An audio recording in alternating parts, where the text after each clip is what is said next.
Video upload দেওয়ার পরে একটাই প্রশ্ন থাকে যে কমেন্ট ধরে কারো বাসায় গেলে কোনো কি সমস্যা হবে। এই ধারণা নিয়ে আমার পেজটাও আমি চালিয়েছি। তো এই ভয়ে আমরা কমেন্ট ধরে কারো বাসায় যেতাম না, আর কমেন্ট ধরে কারো বাসায় গেলে মনে করতাম যে রিচ এঙ্গেজমেন্ট ডাউন হয়ে যাবে, পেজের ক্ষতি হবে, এরকম নানা রকম চিন্তা ভাবনা। বিসমিল্লাহির রহমানির রহিম। আসসালামু আলাইকুম। আরও একটা নতুন ভিডিও নিয়ে চলে আসলাম। আজকে একটা বিকালের নাস্তা বানাবো আর আপনাদের সাথে একটা মূল্যবান কথা শেয়ার করব, যেটা কিনা যেই ভুলটা বা যেই কাজটা আমরাও ভুগেছি, মানে এইটা নিয়ে অনেক ভুগেছি। অনেক প্রিয় মানুষ চলে গেছে, পরিচিত মানুষকে হারিয়ে ফেলেছি।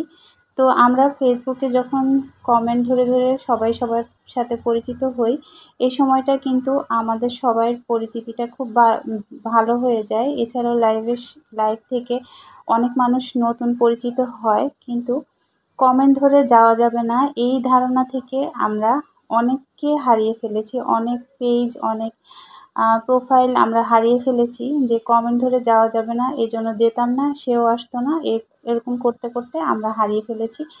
তো এই কাজটা কিন্তু আপনারা করবেন না। যারা নতুন আছেন অবশ্যই কমেন্ট ধরে সবার বাসায় সবাই যেতে পারবে। এটাতে যতটুক পরিমাণ ডাউন হবে, সে যদি আবার আপনার পেজে চলে আসে তাহলে কিন্তু সেটা পুষিয়ে যাবে। এটা নিয়ে কোনো টেনশানই করার মতো কিছু নাই, এবং অবশ্যই যাওয়া যাবে।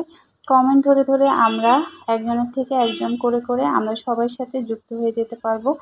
আর এটা কিন্তু একদম সহজ উপায়, যেটা সবার সাথে পরিচিত হওয়া যায়। যেমন আমার বন্ধু বান্ধব যারা আছে, ওদের বাসা থেকে আমি তার বন্ধু বান্ধব থেকে তার বন্ধু বান্ধব, একটা ব্রড বিশাল আকারে এটা কিন্তু ছড়িয়ে যায়। এভাবে করে কিন্তু ফলোয়ার পাওয়া এবং সব সাথে কমেন্ট ধরে পরিচিতদের সাথে পরিচিত হওয়া, এটা কিন্তু খুব ভালো একটা সুযোগ ফেসবুক প্ল্যাটফর্মে, যে সবার সাথে সবাই পরিচিত হয়ে যাওয়া।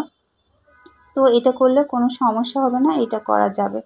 আর এই যে আমি আপনাদের সাথে কথা বলতে বলতে একটা নাস্তা বানিয়ে ফেললাম, দেখিয়ে নিলেন কিভাবে বানিয়েছি। আর পুরটা আলু দিয়ে দিয়েছি, আপনারা যে কোনো বিফ, চিকেন যে কোনো কিছু দিয়ে পুর করে নিতে পারেন। আর বানানোর সিস্টেমটাও দেখিয়ে দিলাম। অবশ্যই বিকালে নাস্তায় বাচ্চাদের টিফিনে এটা রাখতে পারেন। খুবই ক্রিস্পি হয়, আস্তে আস্তে ভাজতে হবে, ডুবো তেলেও ভাজতে পারেন। তো আমাদের বাসায় তেল কম খায়, এই জন্য আমি একটু অল্প তেলে ভাজার চেষ্টা করছি, যে তেলটা যেন কম খাওয়া হয়, বেশি তেল না হয়। তো অল্প তেলেও এটা খুবই ক্রিস্পি হয়েছে। নাস্তাটা বিকালের জন্যই বানিয়ে নিয়েছি। আর এই যে আমার মেয়ের ফ্রেন্ডরা এসেছে, ওরা একটু দুষ্টামি করছে। এখানে একজনের বাসায় একটা বিড়াল কিনা হয়েছে, তাকে নিয়ে একটু সবাই দুষ্টামি করছে, আর সে খুব লজ্জা পাচ্ছে বিড়ালটা দেখাতে যেয়ে। এই যে দেখতেই পাচ্ছেন। তো সবাই ভালো থাকবেন, সুস্থ থাকবেন। আবার নতুন একটা ভিডিও নিয়ে চলে আসবো। ভিডিও কেমন লাগে অবশ্যই লাইক কমেন্ট করে জানাবেন। আর আমার ভিডিও যদি ভালো লাগে অবশ্যই পাশে থাকবেন। নতুন যারা আসবেন অবশ্যই পাশে থাকার চেষ্টা করবেন। আজকের মতো এখানেই বিদায় নিচ্ছি। আবার নতুন একটা ব্লগ নিয়ে চলে আসবো। আল্লাহ হাফেজ। আসসালামু আলাইকুম।